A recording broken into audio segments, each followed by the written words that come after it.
Het belangrijkste nieuws van Curaçao in het Nederlands. Extra Journaal. Vers van de pers. Welkom bij Extra Journaal. Fijn dat u weer kijkt. We hebben het belangrijkste nieuws voor u op een rij gezet.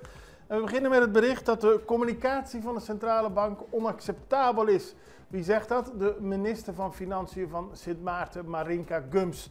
Zij stelt dat de communicatie van de Centrale Bank over het ontslagproces van José Jardim, die eerst werkzaam was als financieel-economisch directeur van de Centrale Bank en daarna directeur werd van Banco di Caribe. Dat gebeurde allemaal eind juni. Dat noemt zij onder de huidige omstandigheden onaanvaardbaar. De communicatie daarover.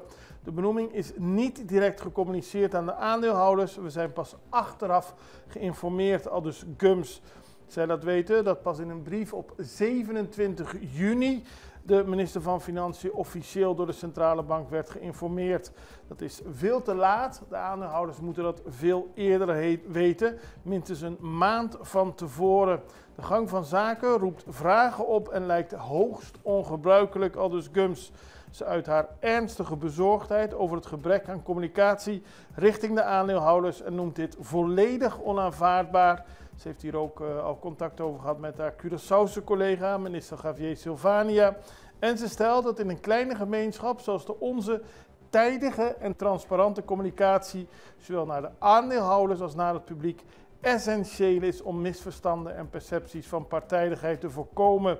Op dat vlak heeft de Centrale Bank duidelijk tekortgeschoten, aldus Marinka Gums. Het aantal toeristen blijft fors stijgen. De Curaçao Tourist Board heeft gisteren laten weten dat in juni 2025 in totaal ruim 57.000 verblijfstoeristen het eiland hebben bezocht. Dat is een stijging van 15% ten opzichte van juni 2024. De grootste stijging van het aantal toeristen kwam uit het Caribisch gebied met 25%, gevolgd door Zuid-Amerika met 20%, Noord-Amerika met 15% en Europa met 8%. In absolute aantallen bleven Europa en Noord-Amerika wel de belangrijkste markten, met respectievelijk 20.000 en bijna 18.000 bezoekers in de afgelopen maand. Het zijn hoge cijfers en de Curaçao Tourist Board verwacht dat deze positieve trend zich zal voortzetten en dat Curaçao mogelijk het gestelde jaardoel van 765.000 verblijfstoeristen zal bereiken tegen het einde van 2025. Dan zijn er containers met vuurwerk opengebroken. Dat is afgelopen weekend al gebeurd. Maar ook gisteren hebben onbekende containers op Playa Canoa opengebroken. Het gaat om het zogenaamde kruidhuis waar vuurwerk ligt opgeslagen. Onbekenden hebben die opengebroken en zijn er met spullen vandoor gegaan. Tenminste, de politie die vraagt iedereen die hier iets van weet of die iets gezien heeft dat te melden, want er wordt nog gekeken wie de daders zijn en waar het vuurwerk naartoe is gegaan. Mensen kunnen contact nemen met de politie via nummer 917 of anoniem met 108. Dan gaan we naar een bericht. Capaciteitsproblemen, gevangenis Bonaire. Dat staat in een brief van de staatssecretaris van Rechtsbescherming van Nederland. Die heeft daar eind vorige week een brief over gestuurd. Die is nu bij ons bekeken. En we kunnen daaruit stellen dat er grote problemen zijn rond de gevangenis op Bonaire. Dat heeft staatssecretaris Struiken gezegd. Er is te weinig capaciteit en dat heeft voor een groot deel te maken met de vele Venezolanen die vastzitten. In de gevangenis is ruimte voor 122 gedetineerden. Op dit moment zijn er 32 mensen met de Venezolaanse nationaliteit die vastzitten. En dat is een kwart van de totale capaciteit. Deze gedetineerden zijn veelal veroordeeld wegens overtreding van de opiumwet. Zij waren opvarenden in zogenaamde go-fast-boten waarmee drugs gesmokkeld worden. En die weliswaar een eindbestemming buiten Caribisch Nederland hebben. Maar ze zijn wel aangehouden in de wateren van Bonaire. Ze kunnen ook niet teruggestuurd worden en ze zitten vast. En daarmee komt de gevangenis vol te zitten, aldus de staatssecretaris. Er wordt nu gekeken naar mogelijke toekomstige maatregelen. Onder meer om de termijnen voor elektronisch toezicht te verruimen. Of voor voorwaardelijke invrijheidstelling van deze mensen op de eilanden, zodat ze niet in de gevangenis hun straf hoeven af te wachten. Ook wordt gekeken voor het toepassen van een detentiefasering. En dat betekent dat er op een andere manier met de gevangenen wordt omgegaan. Er is nu een brief gestuurd over dit probleem. Die brief is gestuurd aan de voorzitter van de Tweede Kamer. Maar het zal nog wel even een discussie volgen die hier verder nog over zal gaan. Want het is een groot probleem van Bonaire waar volgens de staatssecretaris echt iets aan gedaan moet worden. Dan zijn er heel veel vragen over veiligheid.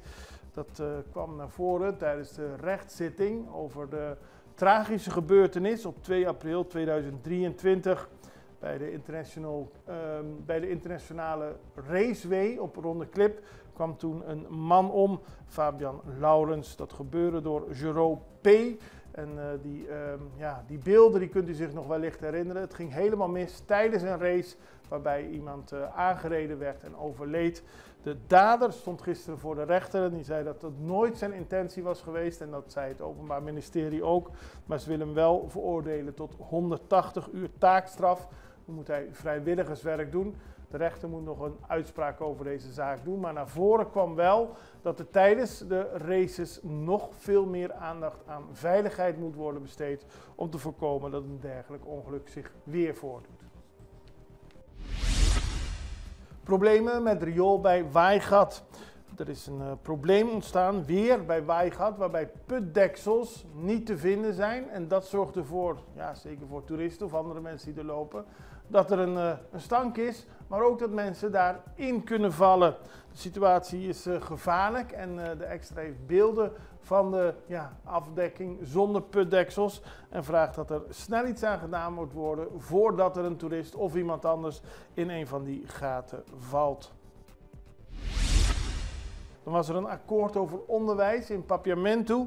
De Arubaanse minister van Onderwijs, Gelin Cruz, heeft gisteren een overeenkomst ondertekend samen met de minister van Onderwijs van Curaçao, Citré van Heidoren, en de gedeputeerde van Bonaire, Nina den Heijer. Het heeft te maken op de voortzetting van de samenwerking op het gebied van de ontwikkeling van lesmethoden in het Papiaments en de professionalisering binnen het onderwijs.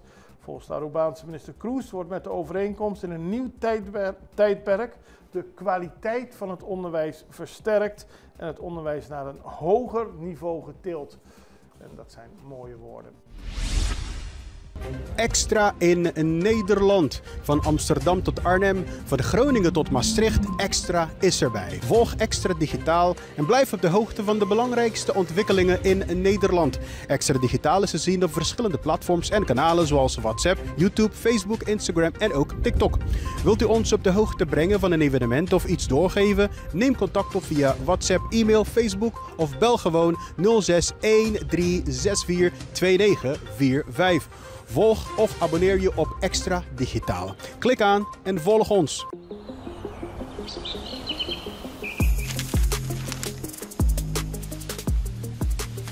Welkom op Curaçao, een van de mooiste eilanden in de Caribiën. Een ware parel. En het is een eiland waar je van heel veel zaken kunt genieten. Van de natuur, van de zee, van het eten, van de mensen en zoveel meer.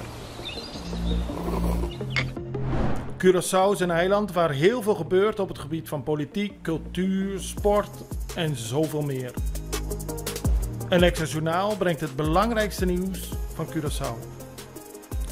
Maar we hebben ook aandacht voor al het nieuws op Bonaire en Aruba en op de bovenwinden, Saba, Sint Maarten en Sint Eustatius.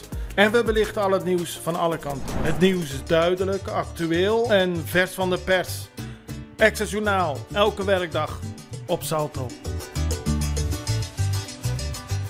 Op Curaçao zijn we de hele dag bezig met het maken van Extra Journaal. Volg ons op je favoriete Amsterdamse zender, Tauro.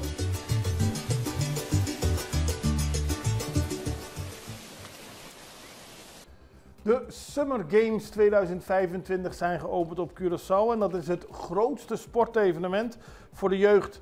Het wordt gehouden van dinsdag 15 juli tot en met aanstaande vrijdag en dat is 18 juli. Er worden verschillende sporten georganiseerd voor verschillende groepen. In de ochtend van 8 tot 12 is er een programma voor kinderen van 4 tot en met 12 jaar. Met onder meer waterpolo, mountainbiken, voetbal, kajakken en sminken. Ook is er een DJ en zijn er speciale kids corners. En kinderen tot 10 jaar moeten worden begeleid door een volwassene. 's Middags is het de beurt aan jongeren van 13 tot en met 17 jaar die in teamverband meedoen aan sporttoernooien. Dat is vandaag trefbal, morgen basketbal, daarna 5x5 voetbal, 5 tegen 5 voetbal en een Viva e-sport toernooi op vrijdag. Er ligt veel aandacht op sport, maar ook op educatie. En deelnemers kunnen bijvoorbeeld een oogtest doen bij Pearl Vision. En ook kunnen ze leren over gebitsverzorging. Het is vooral een hele leuk sportevenement in de zomer. En er doen al veel jongeren aan mee. Dan vond zich gisteren de inaugurele vlucht plaats van ZR. Die gaat vliegen tussen Curaçao en Sint Maarten. Dat gebeurt 3 maal per week op maandag, woensdag en vrijdag. En dat is met een Embraer 140 vliegtuig.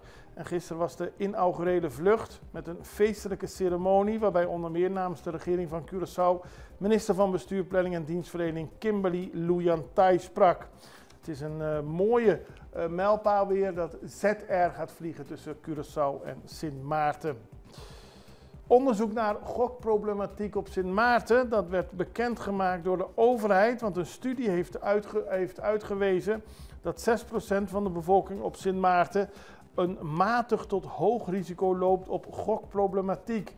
En dat gaat dus om ongeveer 2800 mensen binnen de gemeente. De resultaten van het onderzoek hebben geleid tot oproepen tot de hervorming van de gokindustrie. Het ministerie van Toerisme, Economische Zaken, Vervoer en Telecommunicatie wil de gokindustrie reguleren en de en de volksgezondheidsrisico's aanpakken. Zo is er inmiddels een interdepartementaal plan van aanpak ontwikkeld en de regering van Sint Maarten wil het serieus nemen. Nog geen spoor van verdwenen boot. Dat heeft te maken met de boot, de sportvisboot Energy. Die is zaterdag het water opgegaan in Aruba. Moest voor het eind van de dag terugkomen. Dat is niet gebeurd. Zondag is er gezocht. Maandag is er gezocht. Vandaag wordt er weer gezocht. Er wordt gezocht door de kustwacht, onder meer met een helikopter en een Dash 8 vliegtuig. Er is onder meer in de wateren van Colombia gezocht. Verschillende lokale boten doen mee met de zoektocht. En de regering houdt de situatie ook in de gaten. Het gaat om 4 Arubaanse vissers die met deze sportvisboot weggingen en dus nu nog gezocht worden. Laten we hopen op een goede afloop. Dan gaan we nog naar internationaal nieuws, want de justitie in Chili heeft de top van de Tren de Aragua veroordeeld tot 300 jaar gevangenisstraf. De Chileense justitie heeft maandag in totaal 300 jaar gevangenisstraf uitgesproken tegen 12 criminelen die volgens het Openbaar Ministerie tot de top behoren van de criminele organisaties Tren de Aragua. Dat is een bende van Venezolaanse oorsprong. De veroordeelden werden gestraft voor misdrijven zoals moord, ontvoering en mensenhandel. En onder de veroordeelden bevinden zich 11 Venezolanen en een man met een Colombiaans identiteitsbewijs. Maar het Openbaar Ministerie vermoedt dat hij ook Venezolaans is. In maart van dit jaar werden al 34 leden van deze bende in Chili veroordeeld tot in totaal meer dan 560 jaar gevangenisstraf. De activiteiten van de bende hebben zich volgens verschillende inlichtingenrapporten uitgebreid naar meerdere landen in Zuid-Amerika, waaronder Colombia, Chili en Peru. In februari klassificeerde de regering van Donald Trump in Amerika de Tren de Aragua als een wereldwijde terroristische organisatie en een bedreiging voor de nationale veiligheid van de Verenigde Staten. En hiermee zijn we aan het einde gekomen van deze aflevering van Access Journaal. En morgen zijn we er weer. Ik hoop u ook het allerbeste. Tot ziens. Dag.